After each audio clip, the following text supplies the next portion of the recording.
Good evening sir, আমার নাম অসাদা জাগরা। আমি একজন আইনের ছাত্রী।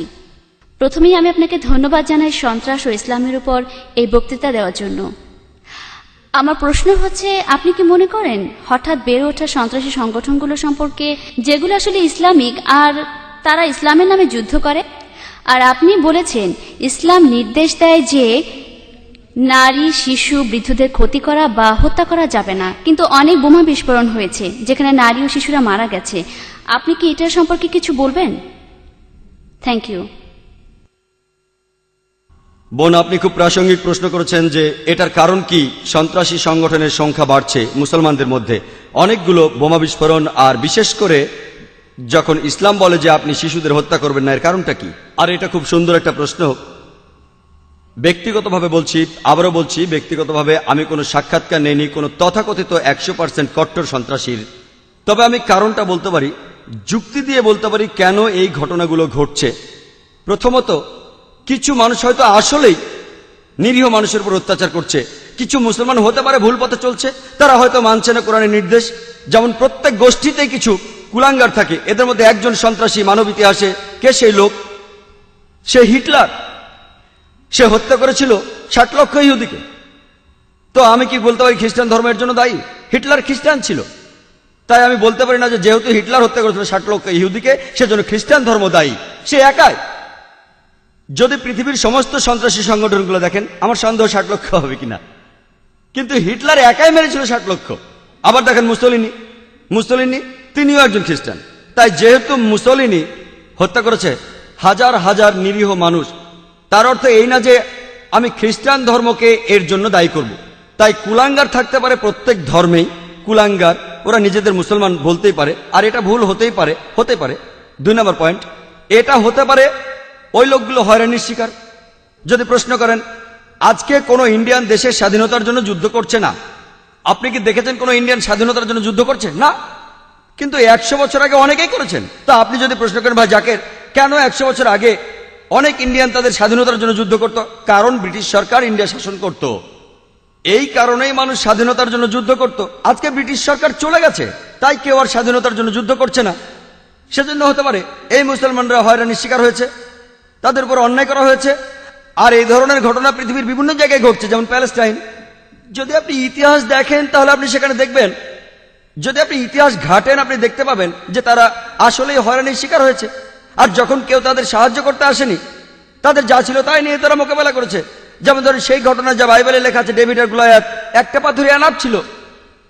তাই দোষটা আমাদেরই, আমরাই দায়ী, কারণ আমরা এই সমস্যার মূল কারণ খুঁজছি না। যদি কোনো সন্ত্রাসী সংগঠন থাকে, আমাদের সেখানে গিয়ে দেখতে হবে, খুঁজে বের করতে হবে কি কারণে তারা সন্ত্রাসের পথ বেছে নিয়েছে। শুধুমাত্র এভাবেই সমাধান করা যেতে পারে। তাদেরকে হত্যা করে সমস্যার সমাধান করা যাবে না। আপনি একজনকে হত্যা করবেন, 10 জন আসবে। আমাদেরকে কি করতে হবে? পেছনে ফিরতে হবে, দেখতে হবে কারণটা কি, কোন কারণে আপনারা এই পথ বেছে নিয়েছেন। আমাদের খুঁজে বের করতে হবে মূল কারণ। এখানে উদাহরণ হিসেবে বলা যায় প্যালেস্টাইন। যখন হিটলার হত্যা করেছিল 60 লক্ষ ইহুদিদের তাড়িয়ে দেওয়া হয়েছিল জার্মানি থেকে। আর তখন প্যালেস্টাইনরা বলেছিল আহলান ওয়া সাহলান, তোমরা আমার জ্ঞাতি ভাই, চলে এসো, আমাদের সাথে থাকো। ব্যাপারটা এরকম যে এক অচেনা লোককে বললাম কোনো অসুবিধা নেই, আমার ঘরে থাকো। কয়েক বছর পর সে আমাকে ঘর থেকে তাড়িয়ে দিল। আর আমি যখন চিল্লাপাল্লা শুরু করলাম ঘরের বাইরে গিয়ে যে এই লোকগুলো আমার ঘর দখল করে নিয়েছে, তখন আপনি আমাকে সন্ত্রাসী বললেন। আমি কি সন্ত্রাসী? আমি আশ্রয় দিয়েছিলাম এক অচেনা লোককে, শুধুমাত্র মানবতার কারণে আশ্রয় দিয়েছিলাম আমার ঘরে। কয়েক মাস পরে সে আমাকে তাড়িয়ে দিল, আমি বললাম ঘর ফেরত চাই, আপনি আমাকে বললেন সন্ত্রাসী। কাকে দোষ দেব? দোষ আমাদেরই, আমরাই দোষী। আমাদেরই খুঁজে বের করতে হবে এই সমস্যার কারণটা কি। সর্বশক্তিমান আল্লাহ আমাদেরকে বুদ্ধি দিয়েছেন, এমনকি এই শক্তিও দিয়েছেন সবাইকে একত্রিত করার।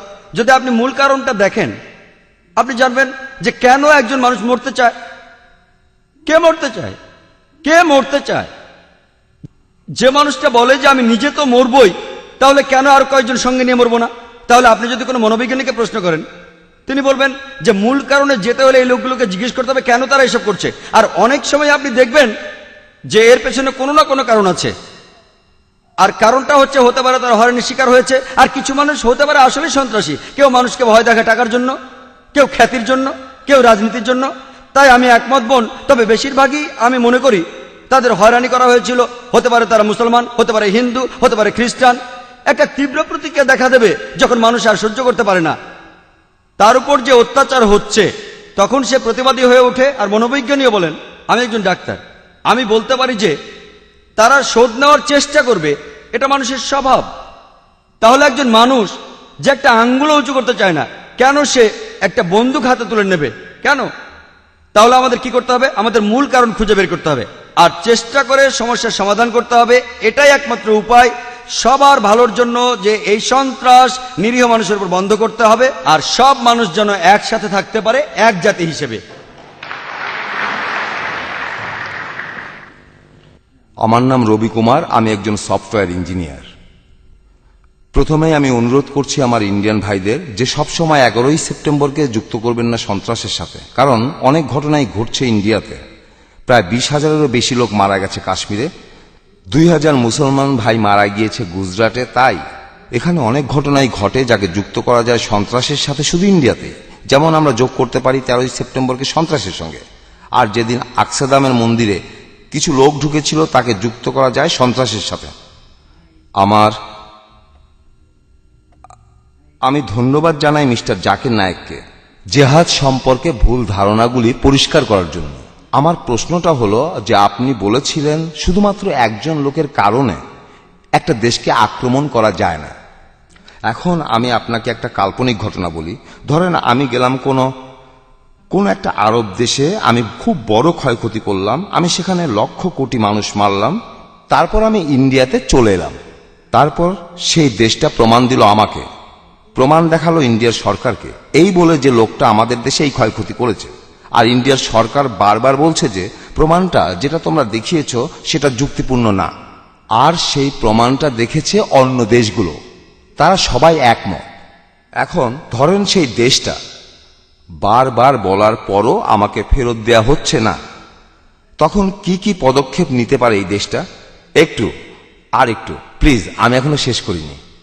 এই দেশটার ব্যাপারে প্রমাণ আছে, আগেও ঘটেছে যে ছিনতাই করা বিমান তাদের দেশে এসেছে, তারা উৎসাহ দিয়েছে ছিনতাইকারীদের, তারা সন্ত্রাসীদের সুযোগ দিয়েছে সেই ছিনতাই করা বিমানটি নিয়ে সেই দেশ থেকে পালিয়ে যাওয়ার জন্য।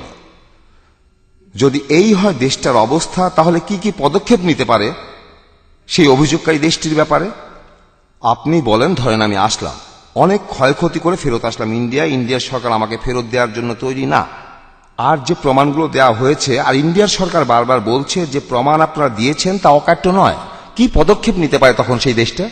ভাই, আপনি খুবই সুন্দর একটা প্রশ্ন করেছেন। এটা খুবই প্রাসঙ্গিক প্রশ্ন, খুবই সুন্দর একটা তুলনা যেসব ঘটনা ঘটছে 11ই সেপ্টেম্বর বাদে, যদিও আপনি নিজেই ফিরে গেছেন 11ই সেপ্টেম্বরে। যদি আপনি যান সৌদি আরবে অথবা অন্য কোনো আরব দেশে, যদি ক্ষয়ক্ষতি করেন এবং সৌদি আরব প্রমাণ দেয় এখানে যে আপনি আসলেই একজন অপরাধী, যদি ইন্ডিয়ান সরকার একমত না হয়, সৌদি আরব বা অন্য কোনো আরব দেশ বোমা মেরে আমাদেরকে উড়িয়ে দিতে পারে না। এই অনুমতি দেওয়া হয়নি। ইসলামে এই অনুমতি দেয় না যে হতে পারে আপনি একজন অপরাধী, হতে পারে আপনি লক্ষ লক্ষ মানুষ মেরেছেন, তারা এসে আপনাকে ধরতে পারে যদি ক্ষমতা থাকে। তারা বোমা মারতে পারে না নিরীহ লোকদের, এটা তারা করতে পারে না, এটার অনুমতি ইসলাম দেয় না। একই ঘটনা দেখেন এখানকার পরিস্থিতি, কাশ্মীর, গুজরাট, ওই আকসাদামে। আমি বলবো আগে যাই ঘটে থাকুক না কেন, কেন দুই সন্ত্রাসী ভিতরে ঢুকেছিল? ইসলাম ধর্মে আপনি মন্দির ধ্বংস করতে পারেন না, আপনি ধর্মীয় লোকদের হত্যা করতে পারেন না। কেউ যদি কোনো মন্দিরে যায় যেখানে উপাসনা করা হয়, গির্জায় যায় আর নিরীহ লোকদের হত্যা করে, এটা কোরআনের বিরুদ্ধে, এটা কোরআনের বিপক্ষে, তাই নিন্দা জানাবো। শুধু এই কারণে যে ওই দুজন লোক যে কারণে থাকুক, তাদের কাছে একটা চিঠি ছিল যে তারা বিশ্বাস করে তারা এসেছে তাহারিক কিসাস থেকে। কিসাস একটা আরবি শব্দ যার অর্থ প্রতিশোধ নিতে পারেন। আর ওই চিঠিতে বলা হয়েছে যে এর কারণ হলো হতে পারে তাদের পরিবারকে হত্যা করা হয়েছে।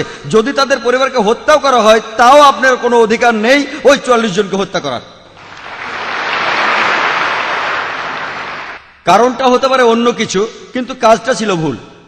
এই কারণে যে যদি তারা জানতো কে তাদের পরিবারের সদস্যদের হত্যা করেছে এবং সেখানে গিয়ে প্রতিশোধ নিত, তাহলে ঠিক ছিল। কিভাবে তারা হত্যা করলো 44 জন নিরীহ লোককে? তাই এমনকি ইসলামেও যদি আপনি জানেন আসল অপরাধী কে, পবিত্র কোরআনের সূরা মায়দায় 32 নম্বর আয়াতে আছে, যদি কেউ কোনো মানুষকে হত্যা করে, যদি সেটা খুনের অপরাধ বা অন্য ধ্বংসাত্মক অপরাধ না হয়, তাহলে সে যেন হত্যা করলো পুরো মানব জাতিকে। শুধুমাত্র আপনি যদি জানেন যে ধ্বংসাত্মক কাজ করেছে বা কাউকে হত্যা করেছে তাহলে তাকে হত্যা করতে পারেন, তা না হলে কাউকে হত্যা করতে পারেন না। ইসলাম নিন্দা করে যেন সে পুরো মানবজাতিকে হত্যা করলো। আশা করি উত্তর পেয়েছেন।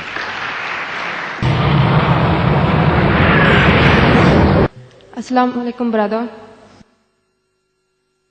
ব্যক্তিগতভাবে আমি এই প্রশ্নটা করতে চাই। বর্তমানে সামাজিক, রাজনৈতিক আর ধর্মতাত্ত্বিক প্রেক্ষাপটের সামনে আজকের পৃথিবীতে যা দেখছি, আমি খুব দ্বিধাদ্বন্দ্বে আছি যে কোন পক্ষে যাব। আমি এটাও বুঝছি না যে কোনটা ঠিক আর কোনটা ভুল। যাবতীয় কুসংস্কারকে বাদ দিয়ে এটা আজকে প্রমাণিত যে বিশ্বাসীদের কাজকর্ম দিয়েই কোনো ধর্মকে বিচার করা যায়। এই যুক্তিটা ধরে নিয়ে কিভাবে আমি মনস্থির করব, কিভাবে আমি আমার বিশ্বাসকে ঠিক রাখব। বেশ কিছু ব্যাপারে মতামতের অমিল হচ্ছে আমার সাথে আমার সঙ্গী সাথীদের। ব্যক্তিগতভাবে আপনি কি সমর্থন করবেন সাদ্দাম হোসেনকে, পারস্যের মুজাহিদ যোদ্ধাদের, প্যালেস্টাইনে আত্মঘাতী যোদ্ধার মৃত্যুকে?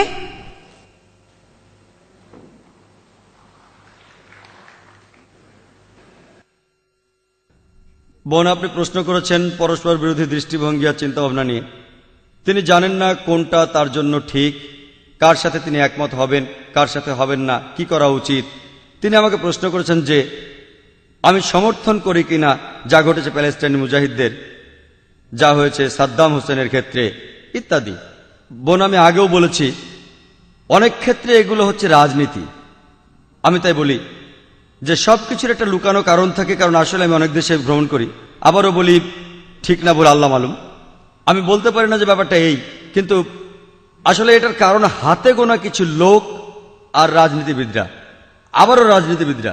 তাহলে রাজনৈতিক কারণেই কাউকে বানানো হচ্ছে কোরবানির গরু, আর এটাই কারণ যে তারা দেখতে চায় যে কাজ হচ্ছে তাদের পক্ষে। আমি একজন মুসলমান হিসেবে যদি আমাকে প্রশ্ন করেন যে আমি কি করব, যদি কেউ আমাকে প্রশ্ন করে, আমি শুধু সত্যটাই বলবো। যদি কেউ তাদের ক্ষতি করে থাকে, যদি কেউ তাদের হত্যা করে থাকে, অত্যাচার করে, এক্ষেত্রে যদি তারা মোকাবেলা করে তাহলে ঠিক আছে, তা না হলে তারা পারে না। আপনি আমাকে জিজ্ঞেস করেছেন কি ঘটছে কোনো একটা বিশেষ ক্ষেত্রে, ওসামা বিন লাদেন বা সাদ্দাম হোসেন। আমি বলবো আমি পুরো ঘটনা জানি না, আমি ফতোয়া দিতে পারি না, আমি পারি না অভিযুক্ত করতে, কারণ আমি তাদের সাক্ষাৎকার নেইনি। মতামত দিতে হলে আগে সাক্ষাৎকার নিতে হবে। তাই আমি বলি আল্লাহ মালুম, আল্লাহ ভালো জানেন। আল্লাহ আমাকে কিয়ামতের দিন জিজ্ঞেস করবেন না যে ওসামা বিন লাদেন সন্ত্রাসী ছিল কিনা। আমি বলবো যদি সে কিছু ভুল করে থাকে, যদি সে নিয়ম নীতি ভাঙে কোরআন ও সুন্নাহর, তাহলে সে খারাপ। যদি সে নিয়ম না ভাঙে সে ভালো। এটার উপর ভিত্তি করে আমি পরীক্ষায় পাশ করব না। আমাকে কি পড়তে হবে? আমাকে পড়তে হবে কোরআন, আমাকে পড়তে হবে ধর্মগ্রন্থ। এই প্রশ্নের উত্তর দেবেন বিশেষজ্ঞরা যারা বিভিন্ন জায়গায় যান, আফগানিস্তানে গিয়ে সাক্ষাৎকার নেন ইত্যাদি। আর আমরা যেগুলো খবরের কাগজেও দেখে থাকি। আপনাকে বা আমাকে একজন মুসলমান হিসেবে সর্বশক্তিমান আল্লাহ তাআলা কিয়ামতের দিন জিজ্ঞেস করবেন না সাদ্দাম হোসেন যে একজন সন্ত্রাসী, সে ব্যাপারে কি তুমি একমত? আমরা বলতে পারি আল্লাহ মালুম, আমরা জানি না। আমরা তাদের সমর্থনও করি না, তাদের নিন্দাও করি না। যদি অকাট্য প্রমাণ থাকে একজন লোকের বিরুদ্ধে, কোনো মুসলমানের বিরুদ্ধে যে কোনো কাজ করেছে যেটা প্রমাণিতভাবে কোরআনের বিপক্ষে, আমরা তাকে নিন্দা জানাবো। কিন্তু যদি প্রমাণ না থাকে, যেটা হলো আংশিক প্রমাণ, আমাদের থাকতে হবে নিরপেক্ষ। এটাই কোরআন বলে। আর আপনার বিশ্বাস দুর্বল হবে না বোন, আপনার বিশ্বাসের ভিত্তি হবে সেই সত্যি যা বলা আছে ধর্মগ্রন্থে। সবচেয়ে ভালো উপায় যেভাবে বিশ্বাস আনা যায় তা হলো কোরআন পড়া। আপনি কোনো খুঁত পাবেন না কোরআনে, আপনি পরস্পর বিরোধী কিছু পাবেন না কোরআনে। যদি আপনি আরবি ভাষা বুঝতে না পারেন তাহলে আপনাকে পড়তে হবে অনুবাদ। এই যে এই বইটি লিখেছেন আব্দুল্লাহ ইউসুফ আলী, আর এই অনুবাদটা বাইরের দোকানেও পাওয়া যায়। তাই বোন, আপনি যদি পড়েন কিভাবে জীবন ধারণ করতে হয় কোরআনের নির্দেশ অনুযায়ী, ইনশাআল্লাহ বিশ্বাস হবে মজবুত। আর বিশ্বাস করেন, আপনি মোটেও লজ্জা পাবেন না মূল নীতিগুলো মেনে চলতে ইসলামে। আপনার যদি যুক্তিবুদ্ধি থাকে তাহলে আপনি বুঝবেন কেন এই নীতিগুলো প্রণয়ন করা হয়েছে। আপনি বিশ্বাস করেন বোন, আমি ঘুরে বেড়াই পৃথিবীর বিভিন্ন দেশে, আমি কথা বলি, আমার মাথায় টুপি আছে, আমার দাড়ি আছে, আমি অনেক পশ্চিমা দেশে গিয়েছি, কখনো কোনো সমস্যায় পড়িনি। মাঝে মধ্যে কোনো মানুষ হয়তো প্রশ্ন করেছে, কিন্তু কোনো সমস্যা হয়নি। মানে কেন আমি ভয় পাবো সত্যি কথা বলতে? তাহলে যদি আপনার জ্ঞান থাকে ধর্মগ্রন্থ সম্পর্কে আর আপনার যুক্তিবুদ্ধি থাকে, আপনি গর্ববোধ করবেন। এমনকি আপনিও নিজেকে বলবেন আমার মতো, হ্যাঁ আপনিও নিজেকে বলবেন মৌলবাদী। আসসালামু আলাইকুম, আমি মোহাম্মদ ফজলুর রহমান আব্দুল্লাহ। স্যার, আমি বলতে চাচ্ছি 11ই সেপ্টেম্বর নিয়ে। আমি এ ব্যাপারে কিছু বলতে চাই। আমার প্রশ্নটা হলো, যে আমি চাকরি করি এই ছেলে। আমাদের দেয়া হয়েছে একটা হ্যান্ডবুক, যেখানে লেখা আছে দায়িত্ব আর কর্তব্য। হ্যান্ডবুকটার প্রথম পৃষ্ঠার উপর লেখা আছে ভগবদ গীতার শ্লোক। আমি শ্লোকটা বলছি। लाइक यदा यदा हि धर्मस्य ग्लानिर्भवति भारत अभ्युत्थानम् अधर्मस्य तदात्मानं सृजाम्यहं परित्राणाय साधूनां विनाशाय च दुष्कृता धर्म संस्थापनार्थाय संभवामि युगे युगे। তারা বিশেষ করে উল্লেখ করেছে যে परित्राणाय साधूनां विनाशाय च दुष्कृता। যদি আপনি চান রক্ষা করতে সত্যকে অথবা ভালোকে, আপনাকে দূর করতে হবে খারাপ জিনিসকে, অন্য কোনো উপায় নেই। ঠিক আছে, তারপর আমি বলছি ওই শেষের দিকের শ্লোকটা হলো যে धर्म संस्थापनार्थाय संभवामि युगे युगे। এর অর্থ হলো আমি সব যুগেই, ঈশ্বর বলেছেন যে আমি সব যুগেই পৃথিবীতে আসি, কিন্তু আমাদের বিশ্বাস হলো, আমার হিন্দু ভাইদের বিশ্বাস হলো আমি সব যুগে পৃথিবীতে আসি। আমি বলবো মিস্টার জাকির নায়েককে এটার ব্যাখ্যা করতে, এই যে বিশ্বাসগুলো আমাদের আছে এগুলো ঠিক না ভুল। ধন্যবাদ। আমি আবারও অনুরোধ করছি দর্শক এবং ভলেন্টিয়ারদের, আমরা প্রশ্ন আশা করছি অমুসলিমদের কাছ থেকে, যাতে তাদের ভুল ভাঙাতে পারি, আর তারপর মুসলমানদের কাছে আসব। তারা তো অনেক অনুষ্ঠানে উপস্থিত থাকছেন। আমি চাইবো অমুসলিমরা বেশি করে প্রশ্ন করুন। আপনারা তো সুযোগ পান না প্রত্যেকদিন ইসলামের উপর প্রশ্ন করার। ভাই একটা প্রশ্ন করেছেন, তার আগে একটা মন্তব্য করেছেন যে প্রমাণ একটা আছে ইন্টারনেটে আসল নকলের, সেটা হলো ওসামা বিন লাদেন নাকি নকল। আবারও এই প্রমাণটাতেও সন্দেহজনক কিছু থাকতে পারে। তাই আমি এক পক্ষ নিয়ে বলছি না আপনি যে প্রমাণটা পেয়েছেন সেটা ঠিক, এই প্রমাণটাও কারো বানানো হতে পারে যে লাদেন আমেরিকার শত্রু। তাই আমি এই প্রমাণটা তো বিশ্বাস করি না। আপনাকে হতে হবে নিরপেক্ষ। আপনি কোনো পক্ষ নিয়ে বলতে পারেন না যে হ্যাঁ ভাই ঠিক বলেছেন, জানেন এই প্রমাণটা দিয়েছে আর এই প্রমাণটা কারো বানানো হতে পারে, যেমন ঘটেছিল তেহেলকাতে। আপনি জানেন তেহেলকা, সেই অডিও ক্যাসেট আর ভিডিও ক্যাসেট। তো এই সব কিছু মিডিয়ার মনোযোগ আকর্ষণের ফোন দিয়ে, আমি মিডিয়ার লোক, আমরা জানি, আমরা চাইলে সবকিছু বদলাতে পারি, খুবই সোজা। মিডিয়াতে কোনো কিছু বদলে দেওয়া খুবই সোজা। আমি দেখাতে পারি যে কথা আপনি বলেছেন সে কথা আপনি মিডিয়াতে কোনোদিনই বলেননি, এটা খুবই সোজা। মিডিয়ার কথা বাদ দেই, আবারও বলছি জানি না ঠিক না ভুল, আল্লাহ মালুম, কোথাও কোনো প্রমাণ নেই। আপনার প্রশ্নে আসি। ভাই যে উদ্ধৃতি দিলেন সেটা আছে ভগবদ গীতার 4th অধ্যায়ে। তিনি উদ্ধৃতি দিয়েছেন, তবে বলেননি কোথা থেকে। সেটা হলো ভগবদ গীতার 4th অধ্যায়। যখনই পৃথিবীতে অধর্ম হয়, অসত্য আসে, মিথ্যে আসে, অরাজকতা আসে, তখনই সর্বশক্তিমান স্রষ্টা পৃথিবীতে আসেন এবং গ্রহণ করেন মানুষের রূপ, অবতার। আর তিনি দেখেন যে অরাজকতা চলছে, যে বিপদ চলছে, যে বিশৃঙ্খলা চলছে পৃথিবীতে, তিনি সবকিছু বন্ধ করতে আসেন অবতার বা মানুষের রূপ নিয়ে। এটা ঠিক, আমরা কি একমত? পার্থক্যটা হলো যে আমরা বলি মুসলমান হিসেবে, আমরা মুসলমানরা কি বলি যে সর্বশক্তিমান আল্লাহ তিনি তার দূত পাঠান। যখনই মানুষ বিপদে যায় সত্য থেকে, তিনি দূত পাঠাতে থাকেন। যেমন পবিত্র কোরআনে সূরা রাদের 7 নম্বর আয়াতে উল্লেখ আছে যে ওয়ালিকুল্লি কওমিন হাদ। আল্লাহ আরো বলেছেন পবিত্র কোরআনে সূরা ফাতির 24 নম্বর আয়াতে, ওয়া মিন উম্মাতিন ইল্লা খালা ফিহা নাযীর। এমন কোন সম্প্রদায় নাই যাহার নিকট সতর্ককারী প্রেরিত হয় নাই। আমরা যা বলি তা হলো সর্বশক্তিমান আল্লাহ দূত পাঠান। যেমন আদম, মুসা, ঈসা, মুহাম্মদ সাল্লাল্লাহু আলাইহি সাল্লাম, তারা সবাই প্রেরিত দূত সর্বশক্তিমান আল্লাহর। হিন্দুরা বিশ্বাস করে অবতারবাদে, ঈশ্বর মানুষের রূপ নেন। আমরা বলি প্রেরিত দূত, তারা বলে ঈশ্বর মানুষের রূপ নেন। পার্থক্যটা এখানে। পার্থক্যটা হলো তারা বলে সর্বশক্তিমান ঈশ্বর পৃথিবীতে নেমে আসে মানুষের রূপে।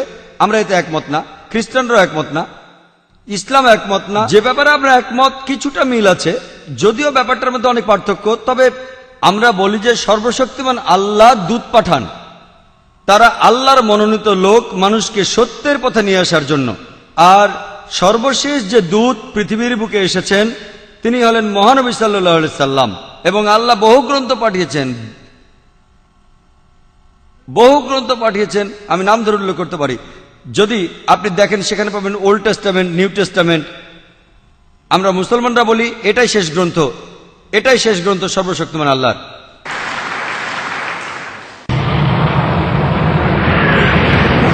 গুড ইভিনিং স্যার, আমার নাম রাজকুমার, আমি মেডিকেল ফাইনাল ইয়ারের ছাত্র, স্ট্যানলি মেডিকেল কলেজে। আমার প্রশ্নটা হলো, ইন্ডিয়ার মুসলমানরা কেন সবসময় ইন্ডিয়ান সিভিল কোর্টের বিরোধিতা করে? কেন ইন্ডিয়ার মুসলমানরা কমন সিভিল প্রসিডিওর কোর্টের বিরোধিতা করে? ধন্যবাদ। ভাই আপনি খুব সুন্দর একটা প্রশ্ন করেছেন যে কেন মুসলমানেরা বিরোধিতা করে কমন সিভিল কোর্টের। ভাই আমি কমন সিভিল কোডের পক্ষে, কিন্তু সেই কমন সিভিল কোডকে হতে হবে সবচেয়ে স্বচ্ছ, যেখানে ন্যায় বিচার পাওয়া যায়। আমি এর পক্ষে। এমনকি যদি ইন্ডিয়ার সমস্ত মুসলমানেরা এর বিরোধিতা করে, আমি ডাক্তার জাকির নায়েকের পক্ষে, এবং আমি তর্ক করতে রাজি, আমি কথা বলতে রাজি আছি, যুক্তির সাথে আলোচনা করতে, কোন নিয়মটা সবচেয়ে সেরা, কোন আইনটা সবচেয়ে সেরা, আর আপনারাই বের করেন যে আইনটা সবচেয়ে বাস্তবসম্মত, সেটা প্রয়োগ করুন। আমি এখানে বলবো যে সারা ইন্ডিয়াতে কমন সিভিল কোড একটাই থাকুক, ক্রিমিনাল কোডও, শুধু সিভিল কোড কেন, কমন সিভিল কোড থাকুক, কমন ক্রিমিনাল কোডও থাকুক। কিন্তু আমাদের আগে ঠিক করতে হবে যে কোন আইনটা সবচেয়ে সেরা। যেমন একজন হিন্দু মহিলা আমাকে জিজ্ঞেস করেছিলেন যে কেন ইসলাম একজন পুরুষকে একাধিক স্ত্রী রাখার অনুমতি দেয়। আমি উত্তর দিয়েছিলাম এবং প্রশংসা পেয়েছিলাম। এই উত্তরে একমত হলে আপনাকে কমন সিভিল কোডে লিখতে হবে যে একজন পুরুষ একজনের বেশি স্ত্রী রাখতে পারবেন। আমরা জানি পৃথিবীতে মহিলার সংখ্যা পুরুষের চেয়ে বেশি, এর জন্য কোনো সমাধান নেই, কোনো ধর্মের সমাধান দেয়নি, যদিও কোনো ধর্ম বলে না যে মাত্র একটাই বিয়ে করুন, শুধুমাত্র কোরআন ছাড়া। আমি একটা উদাহরণ দিয়েছিলাম যে হিজাবের সঙ্গে ধর্ষণের সম্পর্ক। আমি উপমা দিয়েছিলাম যে সবচেয়ে কঠিন যে শাস্তিটা আমরা দিতে পারি, যে সর্বোচ্চ শাস্তিটা আমরা দিতে পারি, যার ফলাফল সবচেয়ে ভালো, যেমন ইসলাম বলে মহিলাদের হিজাব পরা উচিত, কোন পুরুষ কোন মহিলাকে দেখলে তার দৃষ্টি নিচু করবে, তারপরেও যদি কোনো পুরুষ ধর্ষণ করে সে সর্বোচ্চ শাস্তি পাবে, সেটা হলো মৃত্যুদণ্ড। আমি আমেরিকার পরিসংখ্যান দিয়েছিলাম যে 1990 সালে FBI এর রিপোর্ট অনুযায়ী 1756টি ধর্ষণ সংঘটিত হয়েছে প্রত্যেক দিন 1990 সালে। 1996 সালে US ডিপার্টমেন্ট অব জাস্টিসের রিপোর্ট অনুযায়ী 2713টি ধর্ষণের ঘটনা ঘটেছে প্রত্যেক দিন 1996 সালে, অর্থাৎ প্রতি 32 সেকেন্ডে একটি ধর্ষণ ঘটছে। আমরা এখানে যে 2 ঘন্টা ধরে আছি, আমেরিকায় 200-রও বেশি ধর্ষণের ঘটনা ঘটে গেছে এই সময়ের মধ্যে। আমি বলছি যদি আপনারা ইসলামী শরিয়া মেনে চলেন যে যখনই কোনো পুরুষ মহিলার দিকে তাকাবে সে তার দৃষ্টি নিচু করবে, প্রত্যেক মহিলা ইসলামী হিজাব পরবে, পুরো শরীর ঢাকা থাকবে মুখ ও হাতের কবজি বাঁধে, তারপরও যদি কেউ ধর্ষণ করে সে সর্বোচ্চ শাস্তি পাবে। আমি একটা প্রশ্ন করছি, ধর্ষণের হার কি তাতে বাড়বে, একই রকম থাকবে নাকি কমে যাবে? এটা কমে যাবে, এটাই বাস্তব আইন। আর আপনারা দেখবেন একটা অনুষ্ঠান দেখিয়েছিল বিবিসিতে, যেখানে বলা হচ্ছিল নাইজেরিয়া সম্পর্কে, তারা ইসলামী শরিয়া প্রয়োগ করেছিল, ধর্ষণের শাস্তি মৃত্যুদণ্ড, আর তখনই ধর্ষণের ঘটনা সেখানে কমে গিয়েছিল। পৃথিবীতে সবচেয়ে কম ধর্ষণের ঘটনা ঘটে সৌদি আরবে। আমি সৌদি আরবের পক্ষে বলছি না, তবে যেটা ভালো তার প্রশংসা করা উচিত। আমি অভিনন্দন জানাই LK আদভানিকে। আমার মনে পড়ছে কয়েক বছর আগে 1999 সালে অক্টোবর মাসে তিনি একটা বিবৃতি দিয়েছিলেন স্বরাষ্ট্রমন্ত্রী হিসেবে যে মৃত্যুদণ্ডই হবে একজন ধর্ষকের শাস্তি। তাকে অভিনন্দন জানাই, তিনি ইসলামের কাছাকাছি এসে গেছেন। হয়তো এর পরে স্বরাষ্ট্রমন্ত্রী বলবেন যে সব মহিলাদের হিজাব পরা উচিত। হ্যালো, সালাম আলাইকুম। আমার নাম ইয়াসির ফাহামি, আমি এসেছি ইরান থেকে। আমি যেটা জানতে চাই, আপনি নিশ্চয়ই সালমান রুশদি স্যাটানিক ভার্সেস পড়েছেন। একজন মুসলমান হিসাবে কেউ বইটা পছন্দ করবে না।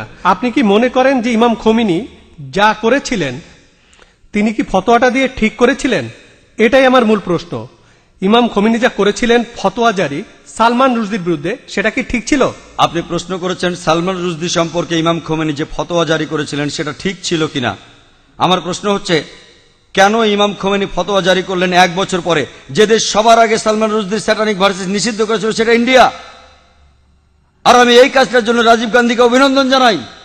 কেন ইমাম খোমেনি সালমান রুশদিকে হত্যা করার ফতোয়া দিলেন 1 বছর পরে? কারণ তাকে নিয়ে কোনো খবর হচ্ছিল না। সবই রাজনীতি, রাজনীতির খেলা। আপনি যদি ফতোয়া দিতে চান আপনি সেটা দেবেন। বইটি পৃথিবীর বিভিন্ন দেশে সমালোচিত হয়েছে, অনেক দেশ নিষিদ্ধ করেছে, আর তিনি ফতোয়া দিলেন তাকে হত্যা করতে হবে। ঠিক না বেঠিক সেটা পরের কথা। এটাই হচ্ছে রাজনীতির খেলা, রাজনৈতিক সুবিধা, এইসবই রাজনীতির খেলা। কিন্তু রাজীব গান্ধী যা করেছিলেন হয়তো তিনি এটা জানতেন না। আমি আগেও এই স্যাটানিক ভার্সেস নিয়ে কথা বলেছি, যদিও বইটা ইন্ডিয়াতে নিষিদ্ধ। আমি বইটা পড়েছি, হয়তো জানেন সালমান রুশদি বলে যে সে মুসলমান ছিল, সে কাউকেই বাদ দেয়নি। তার বইতে সে রানী এলিজাবেথকে ছোট করেছে। আর সেই একই ব্রিটিশ সরকার এক আমেরিকান লেখকের বই নিষিদ্ধ করেছে অশ্লীল শব্দ ব্যবহারের জন্য, father, uncle, cousin, king. Margaret থ্যাচারকে উদ্দেশ্য করে। আর এই সালমান রুশদি শব্দটাকে আরো ভয়াবহ করলো আইএনজি যোগ করে। তারপরেও বইটা খুব জনপ্রিয়। তাহলে একজন আমেরিকান লেখক, তার বইটা নিষিদ্ধ হলো 4টা অক্ষর থ্যাচারকে বলার জন্য, আর এই লোক সালমান রুশদি সেটাকে ভয়াবহ করলো আইএনজি দিয়ে, সেই একই মার্গারেট থ্যাচারকে উদ্দেশ্য করে, কিন্তু সে পেল পুরস্কার। কেন? কারণ সে ইসলামের নিন্দা করেছে, এতে তারা খুব খুশি। আর আপনি কি জানেন সে বাদ দেয়নি রাম সীতাকেও? এদেরকে শ্রদ্ধা করে বেশিরভাগ ইন্ডিয়ান, তাদেরকেও ছোট করেছে। আমি শব্দটা আর বলতে চাই না, সে তাদেরকেও ছোট করেছে, তাদেরকেও ছাড়েনি। আর অনেক লোকই সেটা সমর্থন করে। তাই রাজীব গান্ধী সম্ভবত জানতেন না, কিন্তু পরে তিনি বইটা পড়ে বুঝতে পেরেছেন যে কাউকেই সেখানে বাদ দেওয়া হয়নি। তাহলে কেউ যদি সব সময় নিন্দা করে, পবিত্র কোরআনে সূরা মায়দার 33 নম্বর আয়াতে উল্লেখ আছে যে যদি কোনো ব্যক্তি আল্লাহর বিরুদ্ধে যুদ্ধ করে আর তার নবীর বিরুদ্ধে, অনেকগুলো পদ্ধতি আছে। একটা হচ্ছে তাকে মৃত্যুদণ্ড দিন, ক্রুশবিদ্ধ করুন, বিপরীত দিক থেকে হাত পা কেটে ফেলুন, অথবা দেশ থেকে বহিষ্কার করে দিন। আর এই আইন শুধু কোরআনে নয়, এটা বাইবেলেও আছে। যদি আপনি বুক অব লেভিটিকাস পড়েন, সেখানে আছে যদি কেউ ধর্মের বিরুদ্ধাচরণ করে তাকে পাথর নিক্ষেপ করে হত্যা করো। এমনকি একজন পথিকও তাকে পাথর নিক্ষেপ করতে পারে যে ধর্মের বিরোধিতা করে। তাহলে এই আইন সব ধর্মগ্রন্থে আছে, শুধুমাত্র ইসলামে নয়, বেশিরভাগ ধর্মগ্রন্থেই এ কথা আছে। হতে পারে খ্রিস্টান ধর্ম, হতে পারে ইসলাম ধর্ম, হতে পারে ইহুদি ধর্ম। স্রষ্টার বিরোধিতা যদি নিশ্চিতভাবে ঈশ্বরের বিরোধিতা করা হয়, অন্য কোনো দেশের সীমা নাই।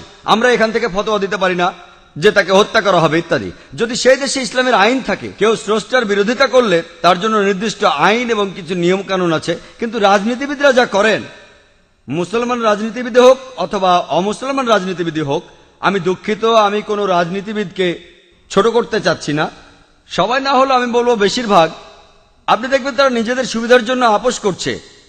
আর ঠিক এই কারণেই বলা হয়ে থাকে যে ধর্ম আর রাজনীতি দুটো আলাদা জিনিস, কিন্তু তারা ধর্মকে ব্যবহার করে হাতিয়ার হিসেবে খ্যাতি অর্জনের জন্য। মানুষ এই কাজটাই করে। আমাদের বোঝা উচিত যে ফতোয়া দিয়েছিলেন খোমেনি, আমার মতে এটা রাজনৈতিক ফায়দা লুটারি কৌশল। কিন্তু বইটা নিষিদ্ধ করেছিলেন রাজীব গান্ধী, সেটা ঠিক ছিল। তিনি নিষিদ্ধ করেছিলেন প্রথম, আর এখন এই নিষেধাজ্ঞা তুলে নেওয়া হচ্ছে। আমি জানি না এই নিষেধাজ্ঞা আছে না তুলে নিয়েছে। এই নিষেধাজ্ঞা তুলে নেওয়ার জন্য দাবি এসেছিল। তবে কেউ যদি স্রষ্টার বিরোধিতা করে, ইসলাম বলে, খ্রিস্টান ধর্ম বলে, খ্রিস্টান ধর্মে তাকে পাথর মেরে হত্যা করতে হবে। ইসলাম ধর্মে 4টা পথ আছে, হত্যা থেকে বহিষ্কার পর্যন্ত। খ্রিস্টান ধর্মে একটাই পথ, শুধুমাত্র পাথর মেরে হত্যা করা। ইসলামে 4টা পথ আছে, বেছে নিতে পারেন। খ্রিস্টান ধর্মে শুধুই পাথর মেরে হত্যা করা। আশা করি আপনি উত্তরটা পেয়েছেন। গুড ইভিনিং স্যার, আমি টিওনু রাগনি, একজন আইনের ছাত্রী। আমার ধারণায় সন্ত্রাসবাদ বন্ধ করা যায়, নিদিম পক্ষে কমানো যায় যদি মানুষকে সহিষ্ণুতা শেখানো যায়। ইসলাম কি সহিষ্ণুতা সম্পর্কে কোনো উপদেশ দেয়? আর যদি দিয়ে থাকে, যাদের উপর ইসলাম ধর্মে এই দায়িত্বগুলো রয়েছে, মানে আমার মনে হয় ইসলাম ধর্মে, আমি আসলে শব্দগুলির সাথে পরিচিত না। হিন্দু ধর্মে যেমন গুরু আছেন, তেমনি ইসলাম ধর্মে যারা উপদেশ দেন অন্য মুসলমানদের, তো সেসব ক্ষেত্রে তারা কি সহনশীলতা সম্পর্কে কোনো শিক্ষা দেন? বোন, আপনি সুন্দর একটা প্রশ্ন করেছেন। ঠিকই বলেছেন যে সন্ত্রাস কমানো যায় সহনশীলতা চর্চার মাধ্যমে। ইসলাম সহনশীলতা শেখায় কিনা, ইসলামের ধর্মীয় নেতারা তারা সহনশীলতা শিক্ষা দেন কিনা? বোন, আমি আগেও বলেছি, বেশ দ্রুতই বলেছিলাম, আমি এটার উপরে খুব একটা গুরুত্ব দেইনি। অনেকগুলো শর্তের একটা, যে কোনো মানুষের জন্য জান্নাতে যেতে হলে, বেহেশতে যেতে হলে, স্বর্গে যেতে হলে, সেটা হলো সহনশীলতা। পবিত্র কোরআনে সূরা আল আসরের 1 থেকে 3 নম্বর আয়াতে বলা হয়েছে যে ওয়াল আসর ইন্নাল ইনসানা লাফি খুসর ইল্লা আল্লাযিনা আমানু ওয়া আমিলুস সলিহাতি ওয়া তাওয়াসাউ বিল হাক্কি ওয়া তাওয়াসাউ বিস সাবর। মহাকালের শপথ, মানুষ অবশ্যই ক্ষতিগ্রস্ত, কিন্তু উহারা নহে যাহারা ঈমান আনে ও সৎকর্ম করে এবং পরস্পরকে সত্যের উপদেশ দেয়, এটাকে বলে দাওয়া। আর সহনশীলতা ও ধৈর্যের উপদেশ দেয়। সহনশীলতা হলো জান্নাতে যাওয়ার অন্যতম একটি শর্ত। যদি আপনি সহনশীল না হন, সূরা আসর অনুযায়ী আপনি বেহেশতে যেতে পারবেন না। শুধু সহনশীল হলেই চলবে না, অন্য মানুষকেও সহনশীলতার পথে আনতে হবে। তবে সহনশীলতা শব্দটার অনেক রকম অর্থ করা যায়, আর বিশেষজ্ঞরাও বলবেন সহনশীলতারও একটা সীমা আছে। সহনশীলতা বলতে কি বোঝেন? ভালো, কেউ যদি আপনার সাথে অন্যায় কিছু করে, আপনি প্রতিশোধ নিলেন না, খুব ভালো, কতদিন করবেন? তাই সহনশীলতারও একটা সীমা আছে। আর ইসলাম ধর্মে জালিম সেই লোক যার কাজ হলো জুলুম করা। অর্থাৎ আপনি বলতে পারেন যে ক্ষতি করে সবার।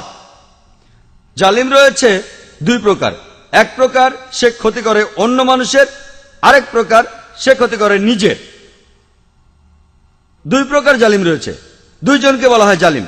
একজন জুলুম করে অন্যের উপর, আরেকজন করে জুলুম নিজের উপর।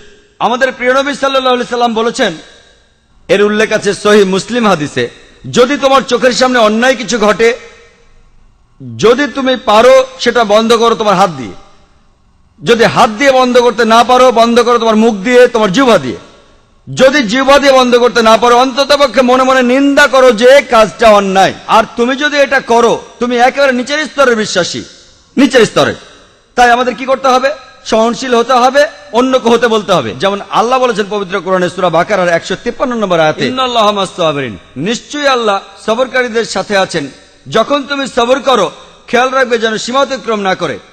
এরও একটা সীমা আছে, সহনশীলতার একটা সীমা আছে। কোনো কিছু সীমা ছাড়ানোর আগে যদি আপনি দেখেন একজন মহিলাকে ধর্ষণ করা হচ্ছে, আপনি ওই মহিলাকে বলতে পারেন না সহ্য করেন, সমস্যা নেই। যদি আল্লাহ আমাকে শক্তি দিয়ে থাকেন, আমি যদি দেখি একজন মহিলা ধর্ষিত হচ্ছেন, আমি সেটা বন্ধ করার চেষ্টা করবো হাত দিয়ে।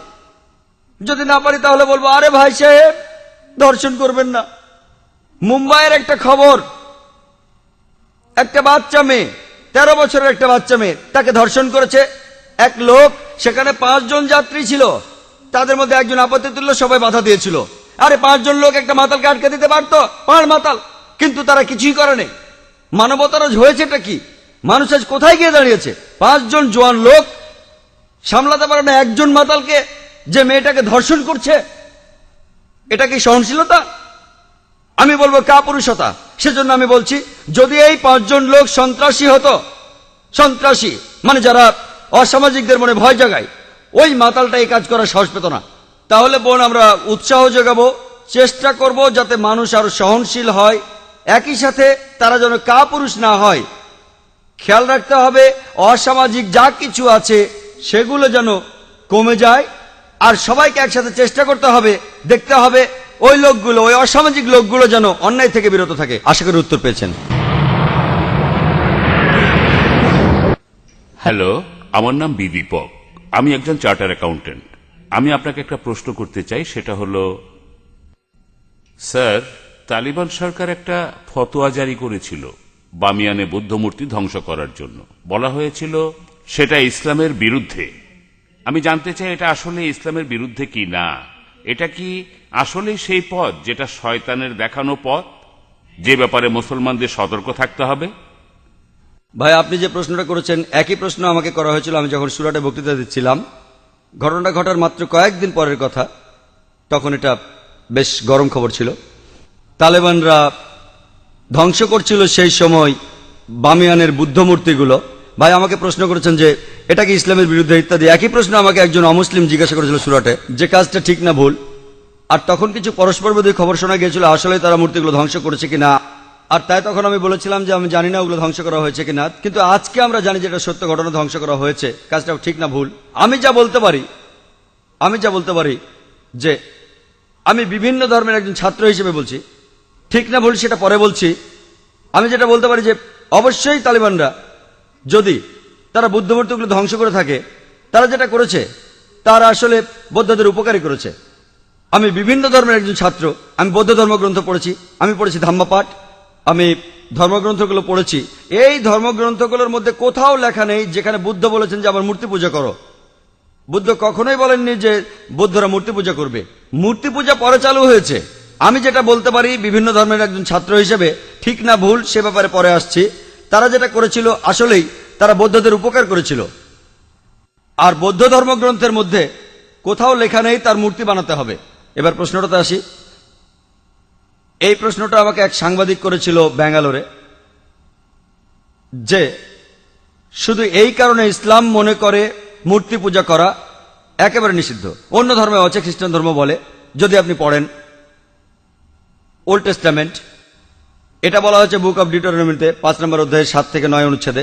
এছাড়া বুক অব এক্সোডাসে 20 নম্বর অধ্যায়ে 3 থেকে 5 নম্বর অনুচ্ছেদে বলা হয়েছে আমাকে ছাড়া অন্য কারো উপাসনা করো না। আমার উপাসনা করতে কোনো প্রতিমা তৈরি করো না, আমার কোনো রূপক তৈরি করো না, উপরের স্বর্গ নিচের পৃথিবী অথবা পৃথিবীর নিচের সমুদ্র থেকে। তাদের সামনে নতজানু হয়েও না, তাদের সেবা করো না, কারণ আমি ঈশ্বর সৃষ্টিকর্তা খুব ঈর্ষাপরায়ণ। তাই খ্রিস্টান ধর্ম অনুসারে, ইহুদি ধর্ম মতে মূর্তি তৈরি করে তাকে ঈশ্বর বলা একেবারে নিষিদ্ধ, একইভাবে নিষিদ্ধ ইসলামেও। তো আমি যখন উত্তর বললাম তারা বৌদ্ধদের উপকার করলো, তখন প্রশ্ন করেছিল যে মূর্তি ভেঙে এই তালেবানরা তারা কি দুঃখ কষ্ট দেয়নি লক্ষ লক্ষ বৌদ্ধদের? আমি বলেছিলাম হ্যাঁ। তাহলে ইসলাম কি অনুমতি দেয় লক্ষ লক্ষ বৌদ্ধদের দুঃখ কষ্ট দেওয়ার? আমি সেই সাংবাদিককে প্রশ্ন করেছিলাম কি করা যাবে যদি ইন্ডিয়ান সরকার ধরে ফেলে বেশ কিছু ড্রাগস, কোকেন, ব্রাউন সুগার, যার দাম 10 কোটি টাকা, প্রায় $1.5 মিলিয়ন দামের ড্রাগস ধরলো, তারা কি করবে ইন্ডিয়ান সরকার? সেই সাংবাদিক বললেন যে ইন্ডিয়ান সরকার সেটা পুড়িয়ে ফেলবে। আমি বললাম ভালো। তারপর বললাম আপনি কি জানেন এই পৃথিবীতে লক্ষ লক্ষ মানুষের কাছে ড্রাগস ঈশ্বর? তাহলে আপনি কি ইন্ডিয়ান সরকারের সাথে একমত হবেন না, তাদের বিপক্ষে যাবেন যে তারা ধ্বংস করেছে লক্ষ লক্ষ মাদক সেবীদের ঈশ্বরকে? কারণ ইন্ডিয়ান সরকার মনে করে যে ড্রাগস ক্ষতি করে শরীরের জন্য, তারা যা করছে ঠিক করছে, যদিও সেটা কষ্ট দিচ্ছে লক্ষ লক্ষ ড্রাগ এডিক্টেডদের, কিন্তু এটা ঠিক না জেনেই তারা পুড়িয়ে ফেলছে। আপনি সেখানে গিয়ে ইন্ডিয়ান সরকারকে বলতে পারেন না যে কেন ড্রাগস পড়াচ্ছেন, এডিক্টেডদের খারাপ লাগবে। তাই একইভাবে আফগানিস্তান, সেখানকার সরকার, এটা তাদের সম্পত্তি, ওই মূর্তিগুলো তাদের সম্পত্তি। যদি তারা এই কাজ করতো অন্য কোনো দেশে তাহলে আপত্তি জানাতে পারতেন। তারা তাদের দেশে এটা করেছে, এটা তাদের সম্পত্তি, তাদের পছন্দ হলে তারা রাখবে, ইচ্ছে হলে ধ্বংস করে ফেলবে। আমরা আপত্তি জানানোর কে? আমরা কে? আর এছাড়াও যদি আপনি দেখেন যে লোকজন নিজেদের মধ্যে বলাবলি করছে যে ইন্ডিয়ান সরকার খুবই সহনশীল। আপনি কি জানেন যে বোম্বেতে যখন আপনি ডোমেস্টিক এয়ারপোর্টে আসবেন, সান্টা ক্রুজ এয়ারপোর্টে, যেখানে একটা বড় মূর্তি ছিল মহাবীরের হোটেল জালের ঠিক সামনেই মূর্তিটা ছিল নগ্ন। তারপর লোকজন আপত্তি জানালো, তখন মূর্তিটার সামনে একটা দেয়াল তুলে দেয়া হলো। তারপর কয়েক মাস পরে তারা সরিয়ে ফেললো মূর্তিটা। এই একই লোকগুলি যারা আপত্তি জানালো মূর্তির ব্যাপারে, সেই লোকগুলো নিন্দা জানাচ্ছে আফগানিস্তানকে। কেন? একই লোকগুলো আপত্তি জানালো রাস্তার উপর একটা মূর্তির ব্যাপারে। দেখলেন? আপনি কি জানেন ইন্ডিয়াতে জৈন ধর্মের অনুসারীর সংখ্যা আফগানিস্তানের বৌদ্ধদের চেয়ে বেশি? তাই যখন বোম্বের সরকার সেই মূর্তিটাকে সরিয়ে ফেললো, যাকে মনে করা হয় ঈশ্বর, যাকে মনে করেন তীর্থঙ্কর জৈনরা, আর জৈন ধর্মের অনুসারীর সংখ্যা ইন্ডিয়াতে যারা আছে আফগানিস্তানের বৌদ্ধদের চেয়ে বেশি, সেই সময় কি আপত্তি তোলেনি? আর যখন আফগানিস্তান সরকার এটা করছে তখন আপনি আপত্তি জানাচ্ছেন কেন? এই দুই মুখ নীতি। কারণটা হচ্ছে ওয়ার্ল্ড ব্যাংক। জৈনরা কি দুঃখ পায়নি যখন জৈনরা একটা মূর্তি রাখলো মহাবীরের, যাকে তারা মনে করে তীর্থঙ্কর? আপনি কেন আপত্তি জানাবেন? ঠিক তখনই সবাই বলে উঠলো যে সরাতে হবে মূর্তিটা, সরাতে হবে মূর্তিটা। আর সেই লোকগুলো আপত্তি আর নিন্দা জানাচ্ছে কেন তোমরা ধ্বংস করলে বামিয়ানদের বুদ্ধ মূর্তিগুলো? দুমুখ নীতি। আর তাই আমাদের মানুষ হিসাবে নেওয়া উচিত একমুখ নীতি। এক একবার এক এক রূপ ধারণ করা, এই নিয়ম ভালো না। আমি যেটা মনে করি এটা তাদের সম্পত্তি। ধরেন একজন অমুসলিম একটা বাড়ি কিনলো, সেই ঘরের মধ্যে খোদাই করা আছে কাবা শরীফ, ধরেন কাবা শরীফ। যদি সেই অমুসলিম কাবা শরীফ পছন্দ না করে সেটা ঢেকে ফেলে, কে আপত্তি জানাবে? যদি কেউ, আর বিশ্বাস করেন যদি কোনো মুসলমান যদি সে তৈরি করে কোন মূর্তি মোহাম্মদ সাল্লাল্লাহু আলাইহি সাল্লামের, আপনি যদি সেই মূর্তি ধ্বংস করেন, সারা বিশ্বের মুসলমান যদি আপনার বিপক্ষে থাকে, আমি ডাক্তার জাকির নায়েক আপনার পক্ষে থাকবো। কারণ মোহাম্মদ সাল্লাল্লাহু আলাইহি সাল্লামের মূর্তি তৈরি করা সম্পূর্ণ নিষেধ। যদি কোনো মুসলমান পাগল মোহাম্মদ সাল্লাল্লাহু আলাইহি সাল্লামের মূর্তি তৈরি করে এবং তার পুজো করে, আর আপনি একজন অমুসলিম যিনি ইসলাম সম্পর্কে জানেন, আপনি যদি সেই মূর্তি ধ্বংস করেন, যদি সারা বিশ্বের মুসলমান আপনার বিপক্ষে থাকে, আমি ডাক্তার জাকির নায়েক আপনার পক্ষে থাকবো।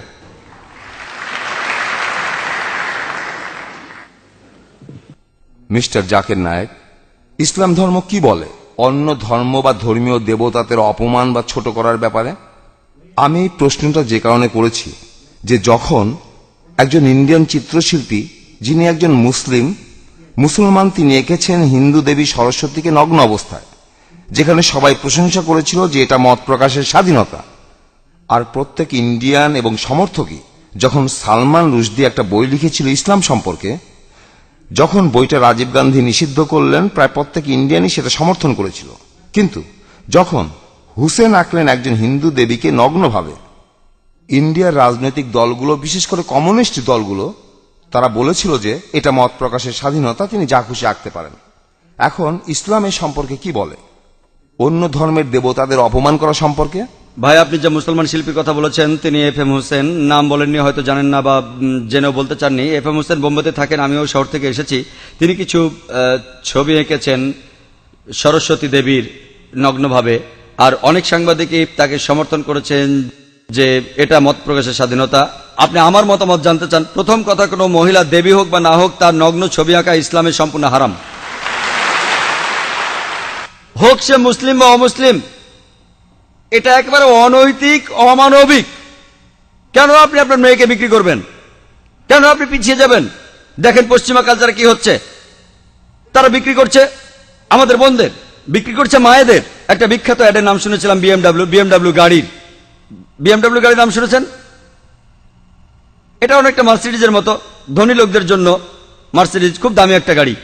সেই বিজ্ঞাপনে আমি দুঃখের সাথে বলছি, আমি শুনেছিলাম যে এক মহিলা বিকিনি পরে দাঁড়িয়ে আছে, গাড়ির সামনে উপরে লেখা আছে তাকে পরীক্ষামূলকভাবে চালানো শুরু করো এখনই। কাকে? গাড়ি না মেয়েটাকে? গাড়ির সামনে ওই মেয়েটার কি প্রয়োজন ছিল? তাহলে এই সবকিছুই মত প্রকাশের স্বাধীনতার নামে মেয়েদের অপমান করা। FM হোসেন যা করেছেন সেটা সম্পূর্ণ ভুল। মূল প্রশ্নতে আসি, আপনি কি সমালোচনা করতে পারেন অন্যান্য ধর্মের দেবতাদের? পবিত্র কোরআনে সূরা আনামের 108 নম্বর আয়াতে উল্লেখ আছে যে তাদের নিন্দা করো না, তাদের ছোট করো না যারা অন্য কারো উপাসনা করে আল্লাহকে বাদ দিয়ে, বরং তারাই না জেনে নিন্দা করে আল্লাহ সুবহানাহু ওয়া তাআলার। কোরআন বলছে নিন্দা করো না ওই দেবতাদের যারা তাদের উপাসনা করে আল্লাহকে ছাড়া, বরং তারাই না জেনে নিন্দা করে আল্লাহ সুবহানাহু ওয়া তাআলার। তাই ইসলাম ধর্মে এটা নিষিদ্ধ আরো নিন্দা করা কোন ধর্মের দেবতাকে, যদিও আপনি তাকে মানেন না, এটা নিষিদ্ধ। একই কথা কোরআনের সূরা আনামের 108 নম্বর আয়াতে বলা হয়েছে। আর FM হোসেন যা করেছেন, একটা নগ্ন ছবি এঁকেছেন, এটা ইসলামে সম্পূর্ণ নিষিদ্ধ। আশা করি উত্তরটা পেয়েছেন।